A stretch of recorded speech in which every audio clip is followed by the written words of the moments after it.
Hello, my fellow dragons, and welcome back to my channel, Where the Dragons Gather. It's going to be a bit of a strange one because unfortunately, the recording equipment that I use to make these videos changed the settings on my microphone, which means I have no audio from the original playthrough. So it's mostly going to be me commenting on what happened rather than you getting my initial reaction when it happens. I did try to go back and find a previous save file from the last video. Unfortunately, I overwrote it. It will become clear as to why I did that later in this video, but it was to keep me honest and stop me from going back and retconning something that happened in the video that I decided to keep.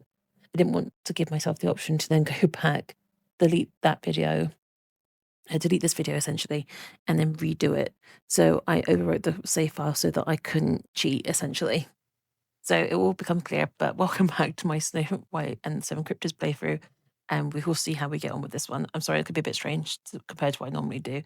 The next video I've just done, I checked the recording equipment before I started it, so that one will be back to normal. Normally I start playing it out as Luna, but Luna was at work, so this time I decided to start playing out as Pearl and improve the logic skill. And I realized I need to get 4 of Pearl's skills up to level 3, so I thought cooking would be a good way to go about that because it was already level 2 and you could feed the rest of the Sims in the household at the same time. And then we had this little disaster because that keeps happening in my games at the moment.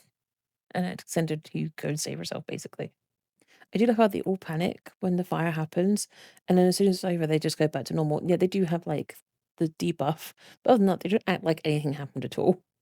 And in fairness, Phobos, who is currently a plant sim and is technically the most vulnerable, was stood the closest to the fire. Everyone kept getting sick from ailments, so at this point I decided I need to get an apocryphy table and start getting one of the Sims to start focusing on the apocryphy skill. Decided to pick Faye because obviously she's a Faye, and I thought she could heal Sims, but I couldn't see how she could do it. It wasn't letting me have that option. Maybe she's being more powerful Faye than she is at the moment. Anyway, I was desperately trying to find somewhere to put that because it's getting cluttered now because I need so much for different skills and different aspirations. I'm running out of space. By this point, Luna was ill and Crimson, so I desperately needed a cure for both of them because it was getting out of hand. Unfortunately, the cure they both needed was level 2. They had different things, but they both needed the level 2 cure. So I got Faye to working on the naturopath skill, the apocryphy skill. You can see it was going up really, really slowly, and they were just rampaging, and she kept wandering off, and it was just really stressful. Later, I got Faye to bring Gnome Delph to life to do cleaning and repairs around the house because it was taking so much of my time out for my Sims, and getting repairs done was just getting so expensive. I just couldn't keep doing it all the time. Thankfully, he came to life as a good gnome, so that was also helpful. Did think about making him a protection gnome because he was non-Delph, but in the end decided just to go with the repairing stuff because I need that more. Then sent Faye back to the grind before eventually allowing her to sleep.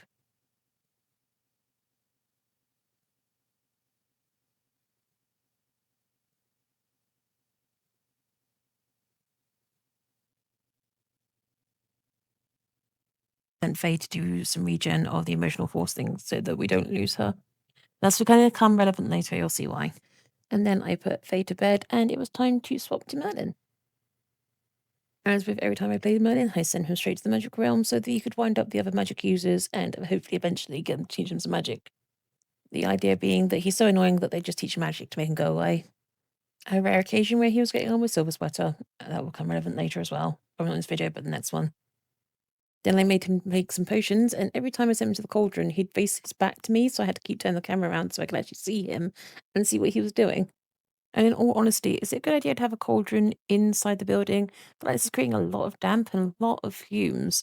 Surely you want a well-ventilated area and not something so enclosed. That guy's grown gills because of this potion, and he was just passing through the room. Honestly, every single time. I have to keep changing the camera around to see what he's up to. Also, that hand gesture with the back. I've done my back in at the moment, so I am feeling that hand gesture at the moment. Send him back to speak to this man, begging him for yet another little handout of magic, but Silver Sweater was not having any of it. I suppose being from one of the most powerful bloodlines, you can't just look down the peasantry and refuse to give them anything. Also asked him to cloud gaze, he just refused and decided he didn't like me anymore.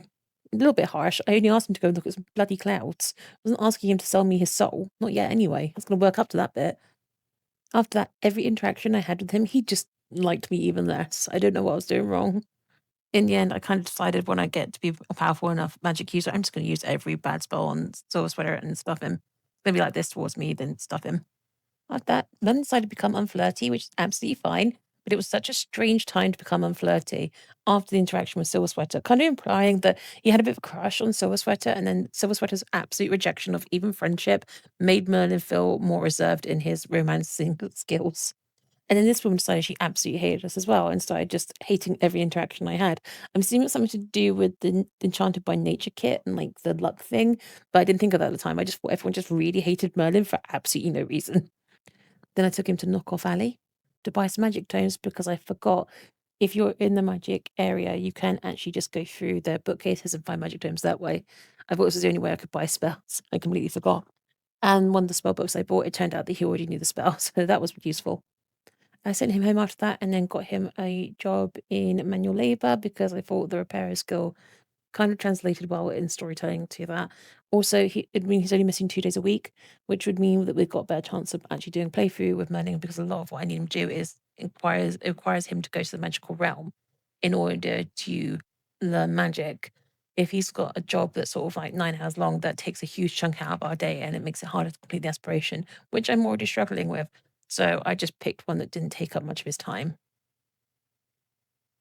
Into bed, and then Phobos was up. It was after playing with Phobos for a little while that I realized that normal human food wasn't actually going to fill up his hunger bar, and he actually does need to feed off of plants, which then made me terrified to make sure that that I always at least have one plant that was still alive, because I was worried that he would just like shuffle off the mortal coil and I wouldn't be able to play with them anymore. I haven't really played with plant sims before, so Phobos has been kind of an interesting dynamic for me. Same for Faye and Merlin and Luna and Crimson. And Hugh, I say I like cryptids, and I really do, but playing with them doesn't really happen very often. I prefer the mermaids, I guess, because they're a little bit simpler. I know that everyone's annoyed that there's not more to them, and having now played with the other cryptids, I can see why, because I feel like they are lacking by comparison.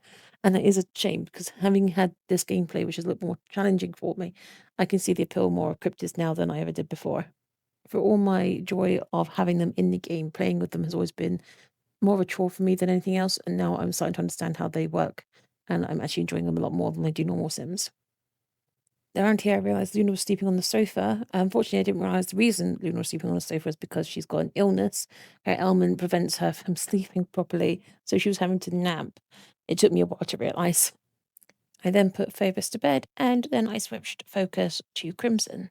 It was at this point that I realized the ailment had progressed, and now it looked like Crimson was cosplaying as a corpse. In fairness, if a undertaker came to me and they looked the way Crimson does, I think I would be understandably disturbed at the appearance of her condition, which would be a little bit concerning. But like, okay, so did my loved one have some kind of horrible disease, or what's going on here? I tried to ignore the ailment and just keep pushing through with Crimson's aspiration because I really just wanted to get through it. I've been trying to push all the aspirations to try and get through them as quickly as possible when I do have control of those sims. And I just decided that the ailment could wait. And in fairness, in the end, it did get cured, but not in the way I was expecting. In the meantime, Gnome Delph was doing his thing and keeping the house in as good condition as he possibly could. I think even gnomes have their limitations, though. And part of Crimson's aspiration is that they have to make friends. So this is why they are burning up, but making friends with Merlin. I, kind of decided it was worth the risk. I just wanted them to have a friend. I did get them to drink some plasmin and sent them back in after this, and they were fine. A little dark meditation and their vampire energy bar was back up, so I thought they'd be fine for a little bit. I'm aware that when this goes down, that they are more susceptible to things like the sun because they haven't got any dark vampire energy to protect themselves from that. Sent them to talk to Snow to try and build up a relationship there. Unfortunately, Snow was going outside at the time, which meant Crimson followed her, and then they ended up having a conversation outside, which meant I was back in the same position as before, where even though Crimson is standing technically in the shadows, they were burning, so I had to run them back inside again. Then Phobos came in, and I decided to try and make friends with him, and I thought the sun had gone down enough that Crimson could safely go outside. It turns out that I was, in fact, wrong, because then this happened. I then started desperately clicking through all my Sims, trying to find someone who had the confident moodlet so they could plead death to save Crimson's life. Unfortunately, no one was feeling confident, so that left me with no option other than to just let Crimson shuffle off the mortal coil. This is where my dilemma came in. I could have retconned the entire day and just started again, but it felt disingenuous to do that. It felt like cheating. So I decided to go with the fact that Crimson is no longer living and then decided to make Crimson a playable ghost. So we still have 7 cryptids. It's just that Crimson is no longer a vampire, it is now a ghost. I am intending to complete the soul's journey in order to allow Crimson to return as a vampire. But for the rest of the playthrough, until that soul's journey is complete, Crimson will now be a ghost. You can see a little sun inside their body as well, which is kind of cute, but kind of depressing. Like I said, it could have just retconned the whole thing, but that's cheating. We still have 7 cryptids, so we're going to roll with it. That's when I did the save over the top, the one I already had, so that I didn't try and go back to a previous save to save Crimson. The first item on Crimson's wish list was to go for a run in the park, so I took them to the local park, but for some reason it didn't count. I had to try that again later. And it turns out that even though Crimson is a ghost, they still have like all their vampire abilities and still have a first, which is kind of funny because now I have a ghost vampire. So now I have double the cryptid in one sim. It's also kind of funny that they're worried about burning when they're already a ghost and the worst has already happened. But yeah, I sent them inside anyway because obviously it was disturbing them. I don't know why this happened, but it's kind of funny. I did try to get them to make friends with other Sims, but for some reason, these Sims just really did not want to be friendly towards Crimson. We get this like first interaction out of the way, and then everything else just sort of went downhill from there.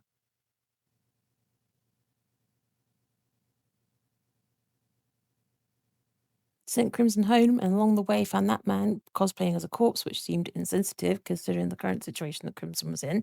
But not much I could do, so we just moved on. Came home to find that Hugh was actually taking Crimson's passing quite hard, even though Crimson is technically still around and able to interact with him, which is kind of strange. You'd think that the grief system would adjust for that, but I guess not. I set Hugh to working on his aspiration, which is obviously knitting skill, and then someone set fire to the toilet. And this time the fire brigade stepped in and solved it for us. So it wasn't too dire, but I was like so close to losing 2 Sims in one day. It was just not what I needed. I sent Hugh to bed to cry out over the loss of his friend, and then shortly after he got up, we got attacked by a burglar who tried to sneak into the house past at least 3 Sims, so I was not sure what their plan was. It's so obvious, no one was asleep. You're in a house full of cryptids as well, what were you thinking? And they're all panicking, like you're supernatural beings. Why are you scared of a mortal burglar?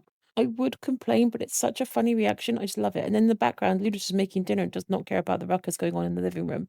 And this is the point where I was getting really annoyed at the burglar and asking what the hell they thought they were doing. I was having a bad enough day without them robbing us. It was around about here that I realized that Luna's illness had also progressed, and I also needed for you to work on the drink making skill to get promotion. I was kind of desperate for the money, so I kind of focused on that and kind of ignored the illness thing. I thought I'd get Luna to deal with that the next day. Also, yes, it did take me a while to move Crimson's gravestone so that my Sims weren't constantly almost tripping over it every time they went in and out the door. Then Luna started experiencing burnout, so that was also fun. And then I finally decided to move Crimson's grave to a better location. And at this point, I started playing with Luna. So she had an ailment, she had someone blocking her career path, and she was suffering burnout. So it was the best time possible to move over to Luna because she was also suffering from Fury. Just absolute brilliant timing on my part, quite frankly. And then we had a rampaging werewolf with an ailment, so that was fun. And due to her ailment, she couldn't actually sleep in her bed, so she kept passing out on the floor like this. At this point, I just gave up and went to find the apocryphy guy that runs this little store here. He wasn't there when I first arrived, so I got Luna to lie down on the ground and try and regen some sleep while she waited, which was not comfortable, but it was something. And then he did turn up, and thankfully he had a cure all, and I just bought loads of those because I felt like I'm going to need them a lot in this playthrough. When I got back, it turned out everyone else had just like gone over their ailments, so there was no one else who needed it. I think it was Crimson who still needed it, but I went through each one just to check. So I think it was just Luna and Crimson, but where Crimson was no longer alive, they no longer needed it, so they've been cured.